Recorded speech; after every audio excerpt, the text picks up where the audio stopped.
Man, I could do this all day. I just really love talking about all of these things. It's like really cool to just sit down and have someone else kind of ask me questions that they have, and I get people, DMing me questions, and that's just, really I look forward to it because it really makes me a better communicator. It really helps me like understand again how to speak to the majority of people when, let's say, I explained something here today that didn't come across really good. Like that's going to then help me understand why it didn't come across the way I wanted to, and then go and fix it, and then be able to communicate it in a way that, just like I said, actually helps people. Because I think that that's more important than being the most right or being the most scientifically accurate. It's like, can you actually take a complex thing, explain it in a way that helps someone who doesn't understand, doesn't have the formal background, but also doesn't really care.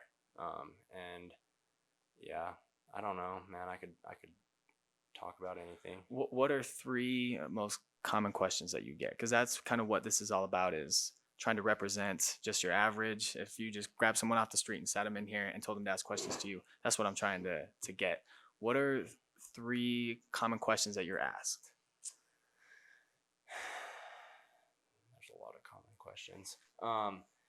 There's one that just kind of stands out, is that should I lift weights? Like that's just kind of like one that people throw out there, and it's just yeah, unless you have something like really really wrong, resistance training or lifting weights is essentially just getting stronger at basic movement patterns. So like we have these basic movement patterns like squatting, right? Like my nephew, who can barely walk, can squat down, and my grandma can sit down into a chair, so that's a squat. Right. And so everyone in between should always have that movement pattern of the squat.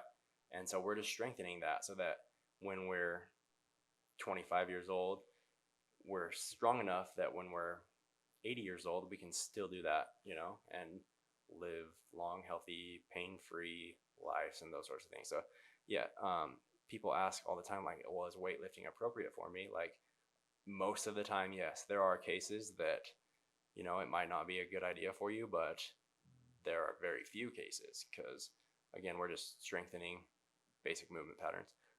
And so is that like the big five? Are Yeah. those all giving you just basic movement patterns that you are building strength upon? Yeah, squatting, deadlifting, pressing, rowing or pulling. Like, we're always doing those things. Like, think about the last time you bent up off the ground and picked something up off the ground. You know what I'm saying? Like, Right. You guys have to do that right here with this stuff. That's Right. a deadlift. Right. You know what I'm saying?